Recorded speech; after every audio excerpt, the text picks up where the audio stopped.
Welcome to Shifting Impressions, Conversations with the Realm of Beings, with me, Gretta Chamberlain, Yvonne Kraeher, Leigh Stima, and the Realm of Beings. Shifting Impressions, which is one of the vehicles that supports the transmission of the Realm of Beings, is here to assist you in delving into your being by providing numerous topics and discussions for you to intake as you deepen your connection with your inner world. Shifting Impressions is here to assist you in strengthening yourself as you excavate to understand your true nature. Leigh, Yvonne, and myself, with the Realm of Beings, eagerly invite you to join us today and learn to shift your mindset, shift your thoughts, and shift your focus to recreate your life and produce a new you. Shifting Impressions starts now. Hello, everyone. Welcome to Shifting Impressions, Conversations with the Realm of Beings. I'm Leigh, and I'm here with Gretta today and the Realm of Beings. We are very happy to be on Transformation Talk Radio every Friday at 11 a.m. Eastern Standard Time. When you hear that term, Realm of Beings, you might ask yourself, who are they? How do they show up in our lives? Why are they coming through with these messages now? Is it possible? Do we all receive guidance? And if we do, how can we learn to use it in order to flow through life with ease? These conversations will help you examine your life and your creation of reality. They will help you to shift your impressions and understand what you're creating in your life and how it shows up. Hi, Gretta. How are you? Good morning, Leigh. How are you doing this morning? I'm well, thanks. I would just like to also let the listeners know that Yvonne will not be joining us today. It's just myself, Gretta, and the Realm of Beings. She has a personal situation that she's tending to at the moment. So today we are going to be discussing the quote, "In the beginning there is you, and in the endlessness there is you. You are you, and all that is." Gretta, that's a lot of yous. You're right about that. They really did something when they wrote that one, didn't they? Yeah. Yes, they did. But that quote has a lot in it, a great deal, Leigh. And one of the things is recognition of who we are. Some people might be accepting of this, some might not. Because if you look at the quote or listen to the quote, it says, at the end, it says, you are you and all that is. All that is another name for the force or the source, not the universe and not God. Okay. Universe is something else. Universe, people use that to interchange with the concept of God or Allah or as any other name that people would give to that energy source. Okay, so, but what is kind of the distinct difference between the universe? Because I know a lot of people sometimes use those two terms interchangeably. You know, like maybe they feel comfortable saying the universe because God has gotten such a bad rap all these years. But, you know, what is the difference between source and the universe? Is it that source created the universe? What is it?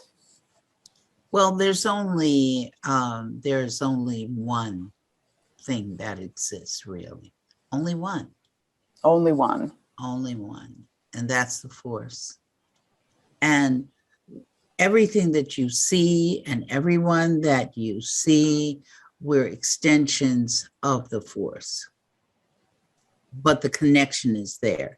In other words, if you look at my finger and you see all the joints in my finger, they're extensions, but they're all one finger. Mm-hmm. We don't pull it apart and say, okay, here's this joint going over here and here's this joint going over there. But what we do in recognizing the force, we consider it separate from us. So that comes into that whole concept of separation that we've been talking about in previous podcasts. Yes. So this quote alludes to the fact that there is no separation and that we're all one with that. Now, force is that energy essence that created all of existence. And notice I say existence. So we're talking about going way beyond the concept of Earth. Earth is a very minute little planet that's floating around in this universe that we occupy at this moment. But there are third many, rock from the many, sun. Yeah. What, say it again? What did you say? Third rock from the sun. Right. Right. So it's very tiny.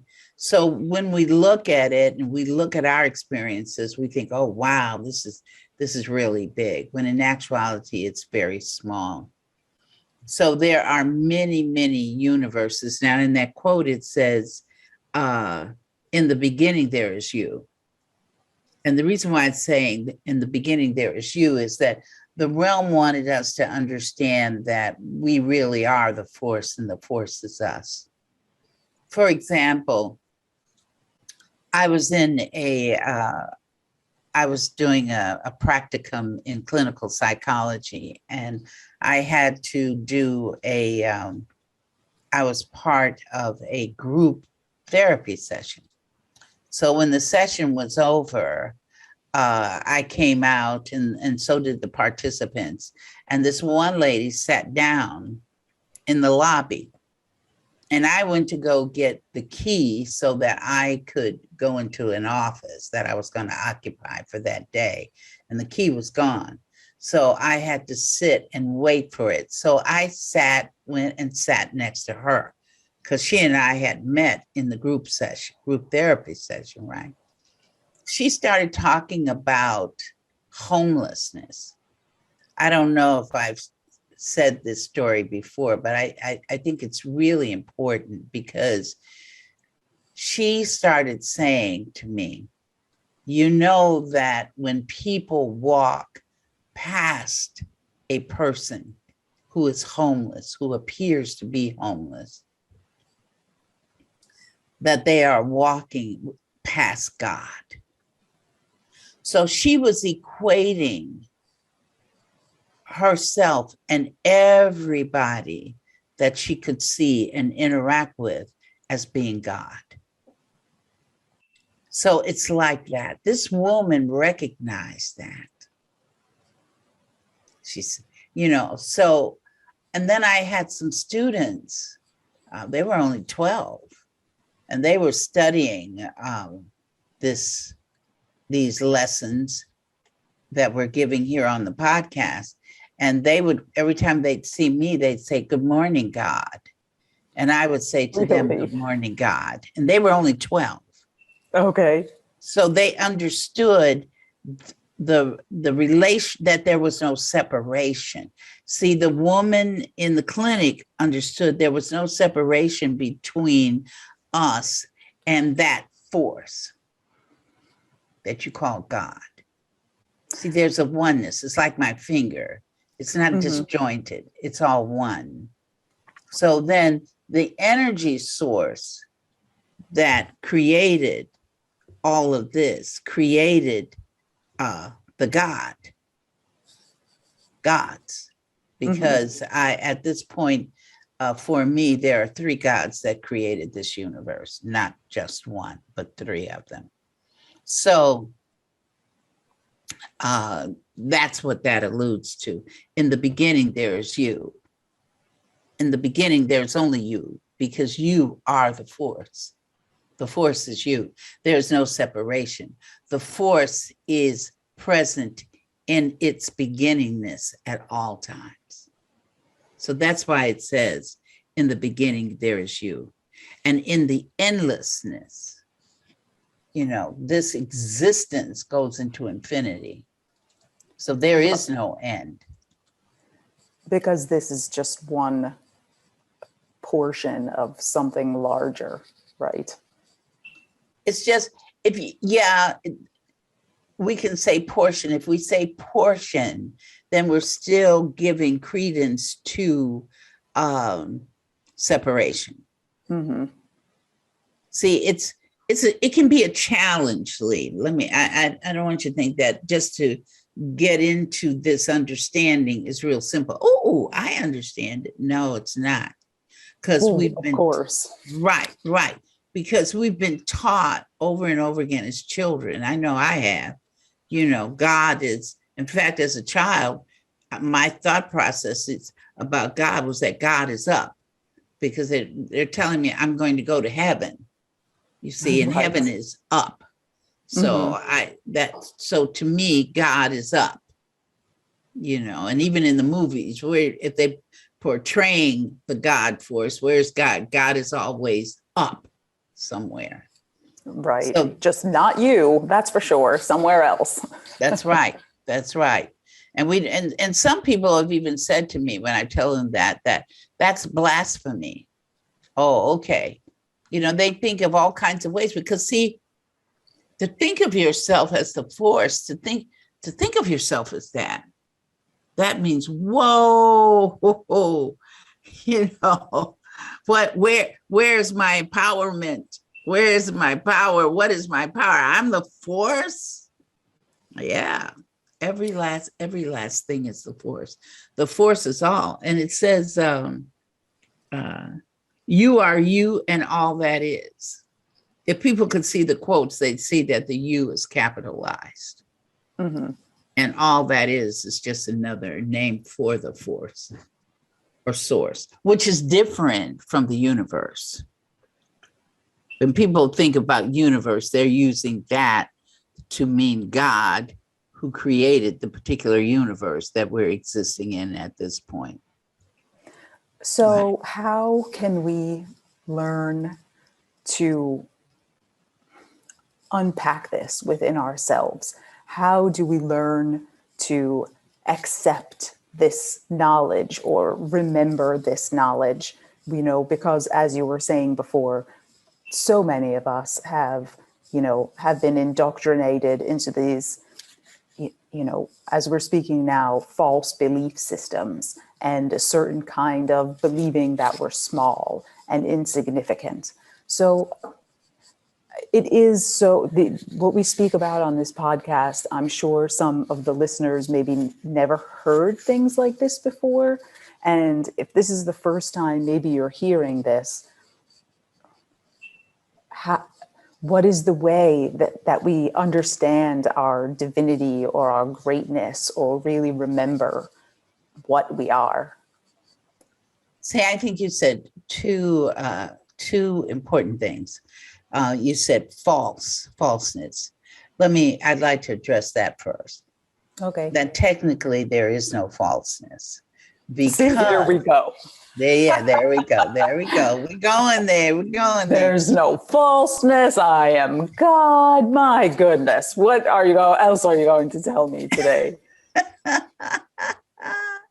There's no falseness because that person believes that. See, it's a perception. And if you believe it, then it's not false to you. Right. But how does someone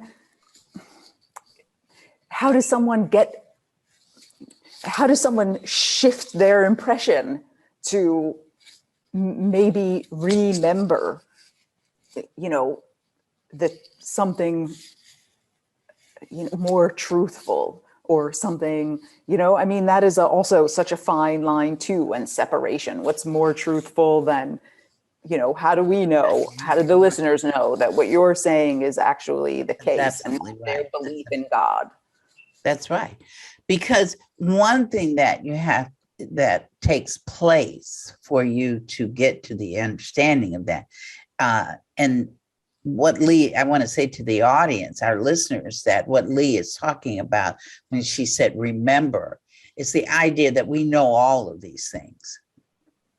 It's just that we are through the podcast and through other people who teach such things, we're remembering. We're in the process of remembering. We already know that we are the force. We already know that. What we're doing is remembering it. So everybody here every human is in a different stage of remembering. Some people don't even want to remember it. They want to stay in that belief system. And that's okay. Right. That's right. It's okay to do that. What's happening is that people who are listening to this podcast are basically listening to this podcast because they are going for expansion of the understanding that they have. See, one of the things is to want to expand. Yes. When you want to expand, then you attract what helps you to expand. You attract that to yourself. So there would be more than likely the people that are listening to this podcast are individuals who are interested in expansion, are interested in knowing, how does this existence work? What is my part in existence? Whereas people who are more oriented toward being separate are not going to gravitate necessarily to this podcast. Okay, so that's good to know. I mean, if you're here and you're listening, you may have received that little tap on the shoulder, so to speak, right, to have to have a desire to shift your impressions, or have a desire to learn, what is this existence about? Why am I here? So, and I hear that, if you've gotten that tap, you're seeking out something. And if you're seeking, like you said, you will attract that information. But I think what's so critical to maybe reinforce is that it's okay where you are, right? I mean, wherever that is, it's okay.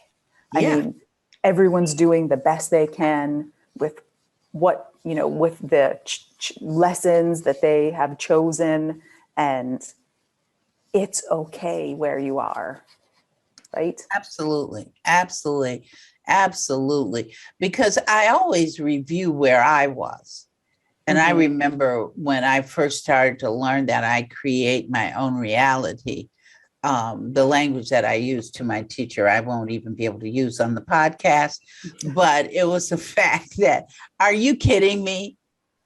Okay. Are you trying to tell me that I created this? Oh, no, you can't tell me that. Okay, so it's something. Okay, we're coming on to our first break. So let's take a fast pause, and we will pick up where we just left off about, what is it, the first step? Denial? So you have been listening to Shifting Impressions, Conversations with the Realm of Beings. We'll be right back.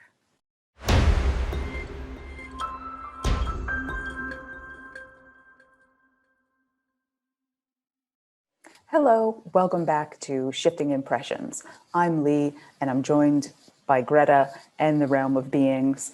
And before we went to our break, Gretta, let's get back into that, because I also think it's super important for the listeners to be aware and to know, especially if they just kind of started on this road to awareness, or knowing that even when your mentor told you, you're creating this reality, you also were in denial. I mean, you are our mentor, you're sharing your wisdom with us. But when you first heard someone tell you, oh, Greta, you're creating your reality, the good and the bad, you also did not really like that. Oh, I did not. I told her she was kidding me. I said, no, you can't tell me that. You can't tell me I created that. Because I tell you, I've had an interesting life, to say the least. Oh, I'm sure. So it took a while. It took a lot of reading and seeking, Mm-hmm. inner seeking for myself, inner truth. And my journey has been much in that I went through various religious teachings, going into what Baha'is call self-investigation of truth. So reading the Quran, of course I had to read it in English, reading all the holy books that were out there, practicing Buddhism, practicing Islam, going to the mosque and praying, it was a myriad of things that I had to go through to be able to even begin to come into this perspective, and then what happened, I think I might have shared this with you, Leigh, but I wound up singing in a religious science church. One of my mother's friends, they needed another singer. Okay. So, and I figured, this will be some, $25. That's all I got every Sunday. It wasn't a heck of a lot of money, but at least it paid for my gas in my car. And you were singing, so you could do that for free. So you got a little something. Yep. But what happened was, I had never really heard of religious science, but it's a sect of Christianity. Okay. So Vera was the pastor at that time. She's made her transition since then, though. But every Sunday I was listening to the teachings of Ernest Holmes, who is the founder of religious science. Okay. And that's different from Scientology, right? Not the same thing. Yes. Okay. No, it isn't. It's not the same thing. But in his text, I started to study it. And that's how I found my mentor. We started a class with some of my friends in it. We wanted to study the quote unquote metaphysics. I very rarely use that term now, but at that time, that was one of my favorite things. So, but every Sunday, I learned more and more and more. Okay. And so it's just a road, Yes. It's a path to follow. This doesn't, this knowing or this understanding or, maybe even before understanding, it's just some kind of acceptance, some inner acceptance, like, oh, this could maybe be true. Or, if you've been down some other roads, whether it be Christianity or Buddhism or Islam, all of those paths. I mean, when you come to the core of the teachings, right, it's all says the same thing, that there's only oneness at the core. Yes. The spirituality is the same.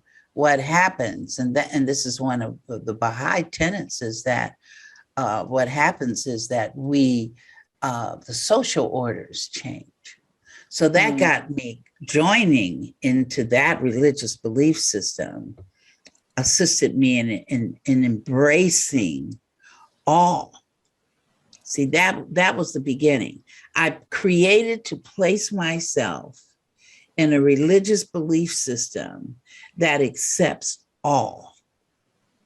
Because to become part of it, you have to read all the holy books. So it exposed me to everything. And then it changed my acceptance. I began to accept other cultures of people, other social frameworks of how do I look at something. So you look at that way, I look at it my way. It's okay. See, I had to go through that. And I went through a period, being a Black person, I went through a period of being really, really super Pan-Africanism. I was out there. I had the afro that was out this wide. That was it. So Greta was going through that. Greta was going through identification of self in relationship to who she is.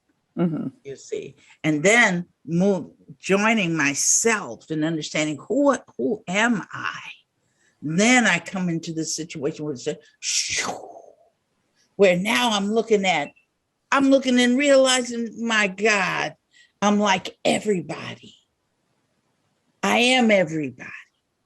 I am one with everybody. I'm not separate. So after I got to that, then I started getting to the point, well, who's God? Who's God? And then moving from there to who's the force? Who's the force? You see, what is the force? There were a lot of pathways, because I even met the realm of beings. Well, the realm of beings has always been with me, just like they are with everybody else, ever since I was a child. I think I told that story. I'd run up and down my old house with my grandparents' house, Victorian house, and I'd hear my name being called, Gretta, Gretta, Gretta, and I'm going, oh my goodness, well, whatever. And I told you about my story, thinking I had seen Mother Mary. Did I tell you that story? I don't know if you've told that to me on or off the podcast, but I think it was something that you wanted to share it with all of the kids, and your mom said, oh, maybe Gretta, you should just hold on that. Was that it?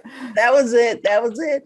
Because I saw this. See, I was a child that had a lot of psychic experiences, okay? So I was... Wait. Can I just stop you for 1 second? Yes. I mean, even if you are not a person who has had any of these, psychic kind of experiences, that doesn't mean that you're, in some way limited, or these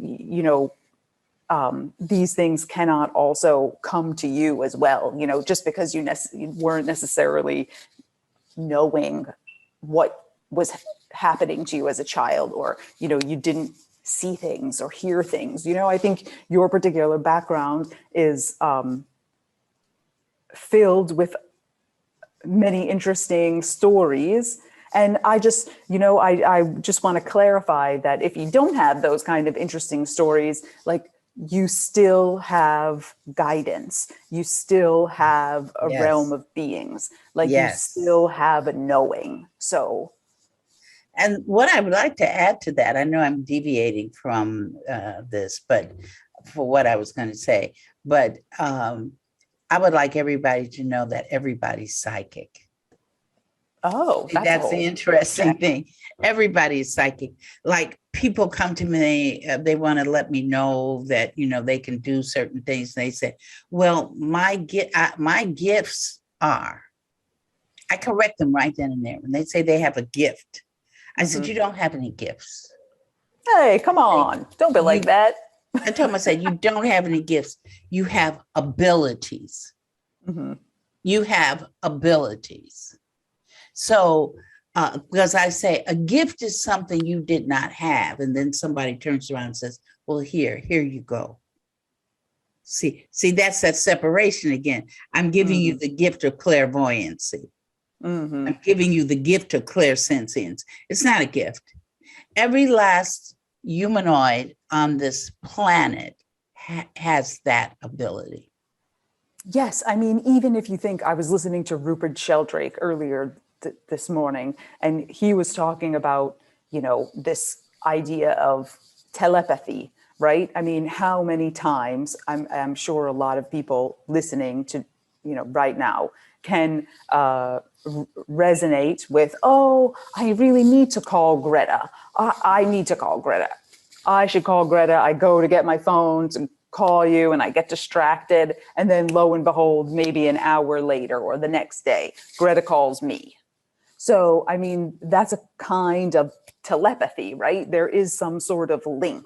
When you really set your intention and focus on someone, they can feel that, whether they know it or not. Right. That's right. I mean, that's an easy one. See, what happens with that, Leigh, is that we choose what gifts we want to use. Not gifts. Let me get rid of that word. Right. Choose what abilities that we want to use. Okay, so how do we choose? I mean, if you say, like, oh, being, psychic or, clairvoyant or clairaudient could be useful. How do you turn that on? Well, to a certain degree, you might have turned it on prior to conception. When you received your lessons that you were going to learn.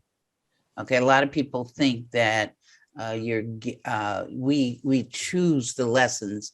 Actually, and I use that word, choose the lessons, so I'm going to correct myself, that we're given the lessons.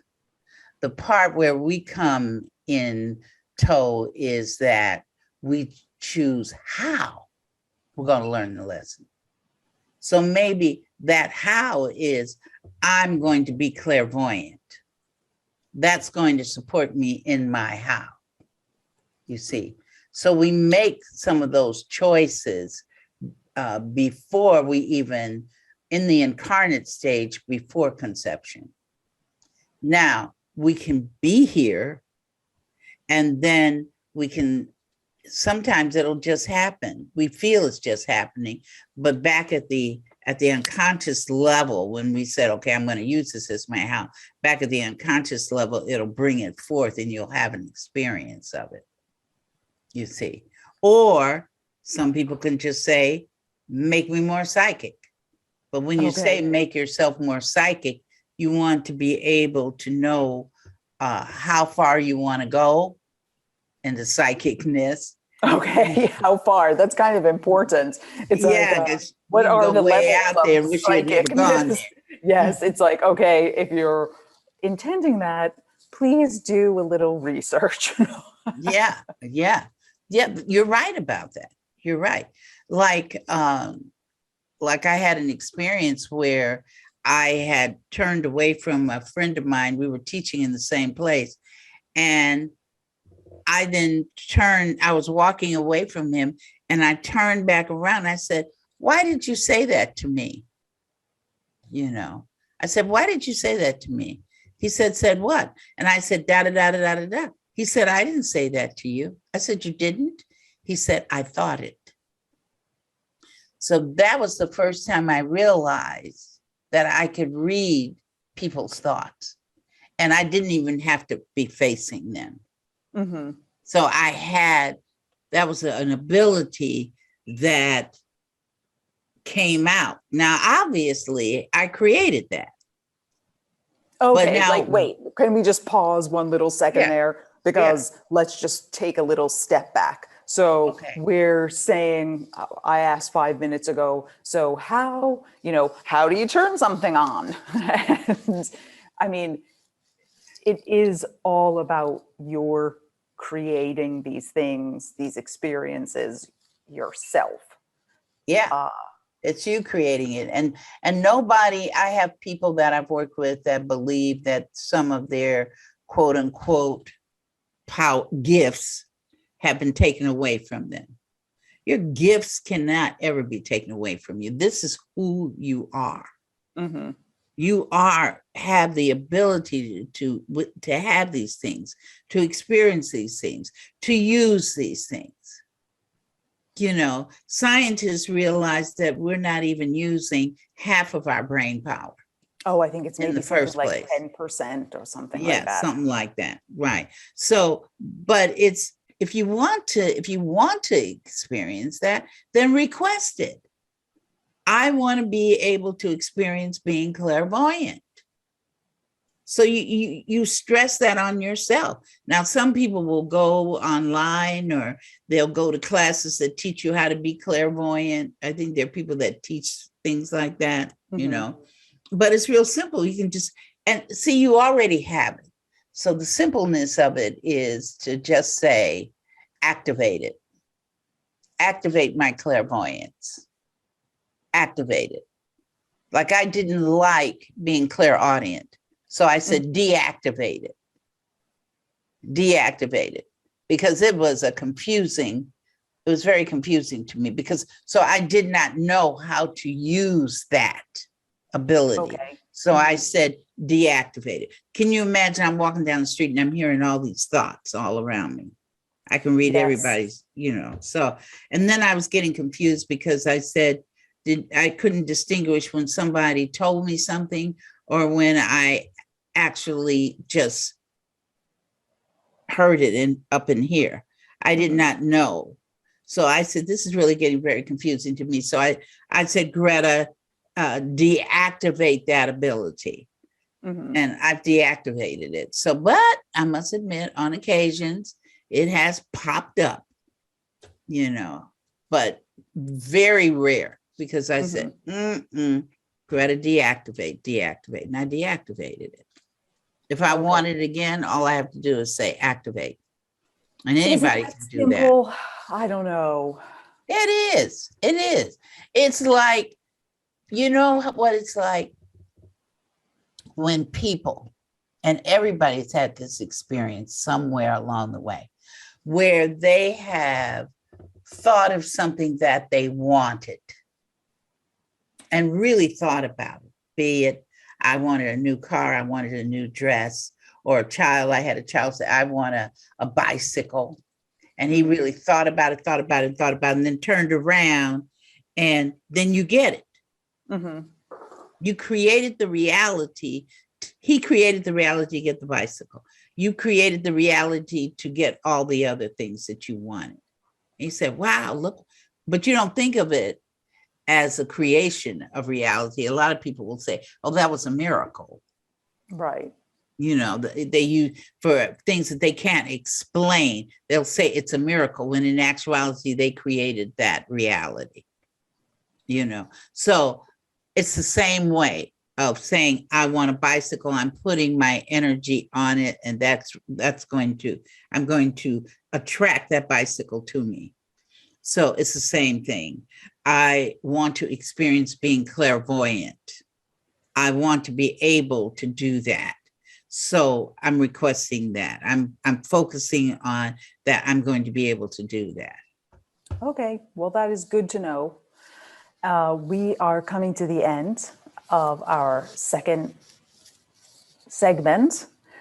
You have been listening to Shifting Impressions with me, Leigh, and Greta, and the Realm of Beings. When we come back, we will be speaking directly with the Realm of Beings. They will chime in on what we've had to say so far. So thank you for listening. We'll be right back.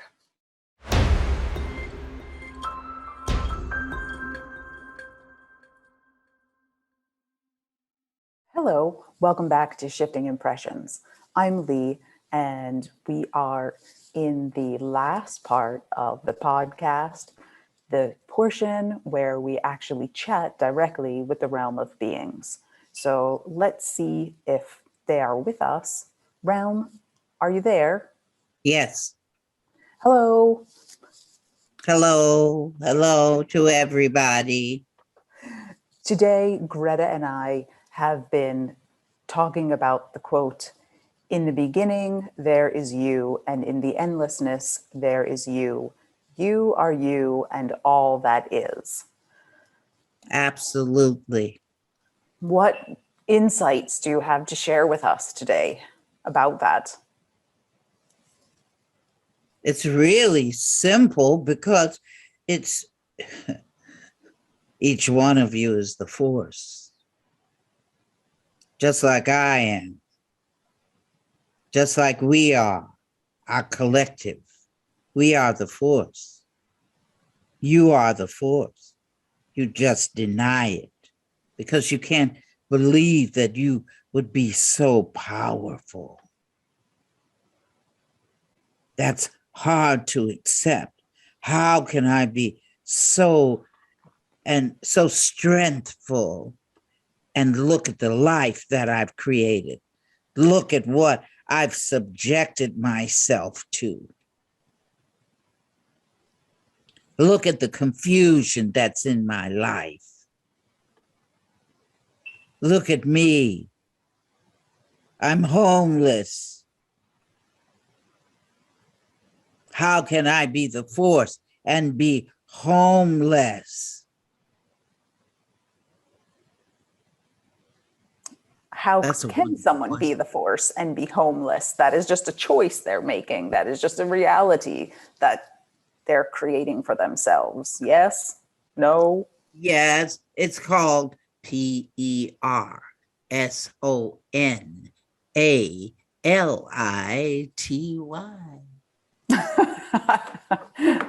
Personality. Yep.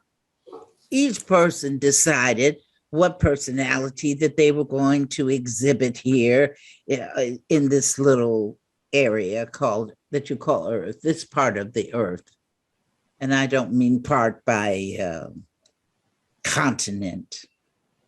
I mean where the Earth is, and it's in so many places, and so are each one of you. But because you see this tiny little space called Earth, and you think that that's it.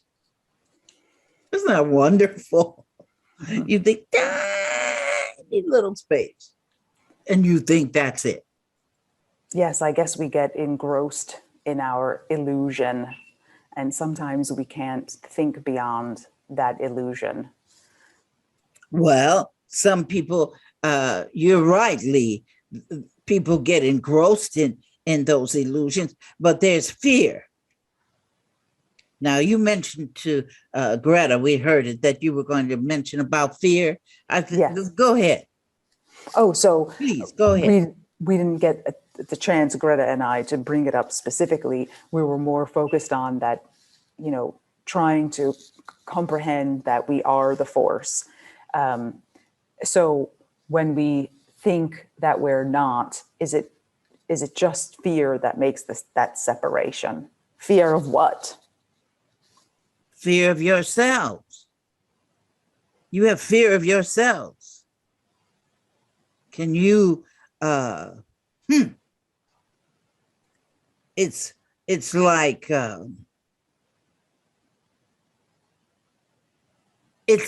it's easy in creation of reality. It's like it's easy to blame somebody else for what happened to you, instead of you realizing you created the thing in the first place. So just like you are afraid to say, I did that. See, that fear goes along with this. A fear of, I did that. You don't want to say, I did that. No, I didn't do that. You did that. You were the one that did that. I didn't say that. You hurt me. I didn't hurt you. That's where many like to stay there, because it's called ownership. You don't want to own what you've created, because sometimes it can be so horrible that you don't want to even imagine that you created it. Now, if it was something good and you were getting an award, then you say, oh, look what I created. Look what I created. I got an award. Yeah. You're happy because you got the doggone award.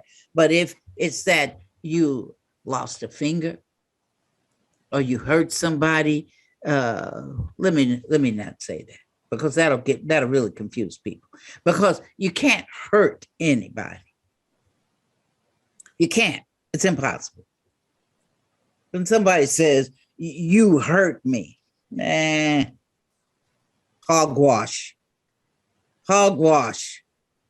You can't hurt somebody, but what you can do is, it's where you are in your brain that you don't love yourself. We've been talking about that on the podcast for many days. We've been telling people to love yourselves. Yes, that's a key tenet, I think, to your teachings, right? Yes, love yourself. One woman said that she didn't think it was that important.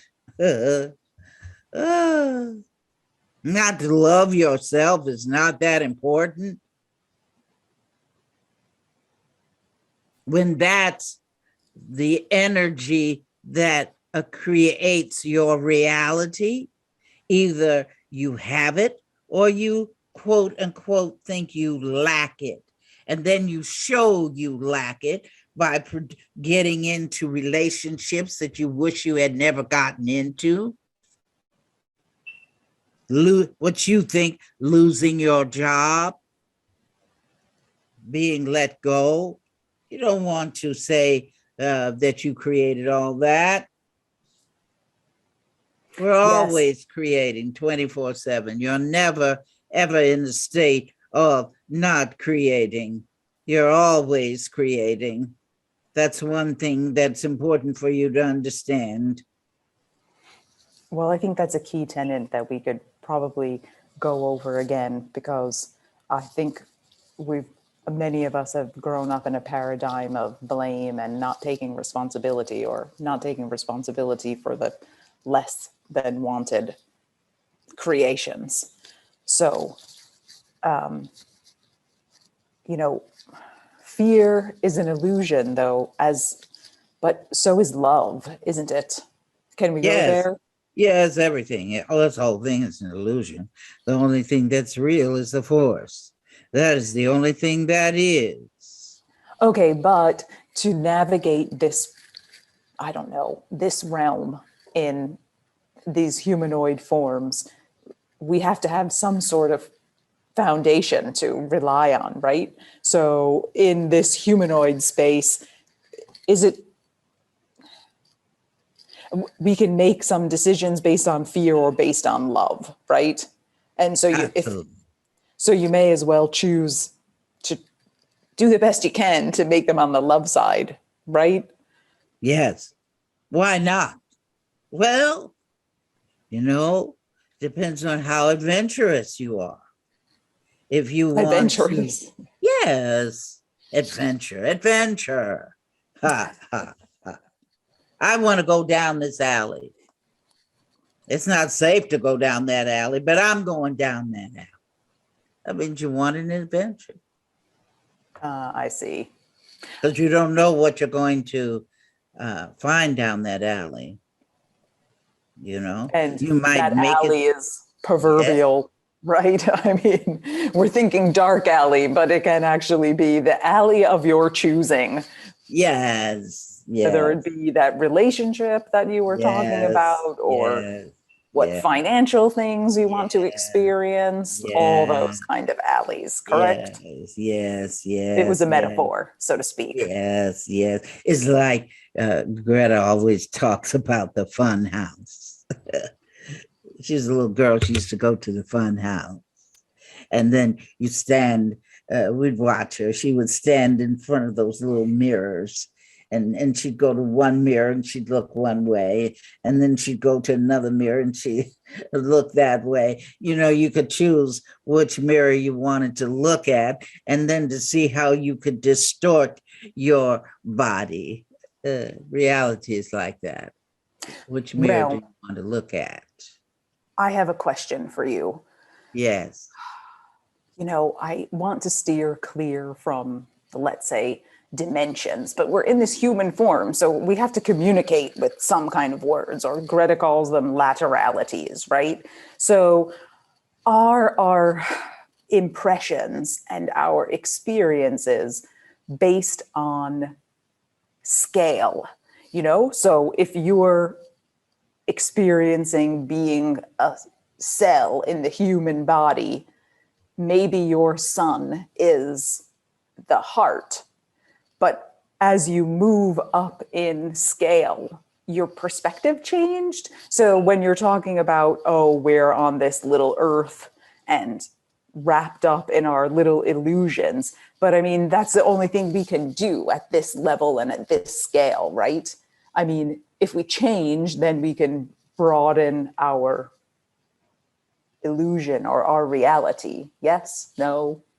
I'm just throwing that out there. So are you saying that the illusion, am I understanding that you're saying that what illusion do you want to choose? Because Yes, all of this is illusion. Which illusion do you want to choose? right, based on scale, though. So, I mean, this humanoid can't just be the only Explain scale. illusion. Explain Scale. scale. What do you mean by scale? I mean, like if you're a proton or an atom or a cell of the liver or a red blood cell. You have a certain perspective because you're a certain species. And let's say that the atom and the cell are, small, not visible to our naked eye. So they would have one kind of illusion that they're experiencing versus, I don't know, what's up the scale. And I guess that's where sort of frequency comes in. What do you mean by up? Well, changing scale. Changing scale. It doesn't matter which. Are you talking about a scale being one is higher than the other? Is that what you mean? Yes. There is no higher than the other. You see. Mm-hmm. If you, some people say, I'm going to a higher consciousness. They love these directions of up. Up is positive. Up is, both you and Greta have talked about it. Up, heaven, up, hell, down, purgatory in the middle for those of you who believe in that. Undecided, right? Yeah. But it's not about up. It's not about down. It's about deep into the force. The more you're getting deeper into understanding yourself. Deeper, I'll say it again. You're not going up. You're not going to a higher level of consciousness. You're not in a low level of consciousness. It's where you are in reference to understanding that you are the force. That is the understanding. And that understanding only comes because you go deep into yourself, which is the force. You go in it more and more and more, so that the more you go deep, the more you remember. It's deepness, not upness or downness or sideness. It's deepness into the understanding of self. And the understanding of self is understanding your forceness. Thank you, Realm. Thank you, listeners, for joining us on another episode of Shifting Impressions. Thank you, Greta, also. So until we create each other again. Once again, thanks for joining us at Shifting Impressions, Conversations with the Realm of Beings on TransformationTalkRadio.com. As you have explored today's creation of reality experience with Leigh, Yvonne, The Realm, and me, Greta, each of you is being supported by us in further developing the understanding that you are not just an individual existing in linear time and space, but a multidimensional force of infinite possibilities who is connected to all. So begin to create the realities you want. Join us every Friday at 8 a.m. Pacific Time and 11 a.m. Eastern Time on Shifting Impressions at TransformationTalkRadio.com. So long until we create each other again next Friday.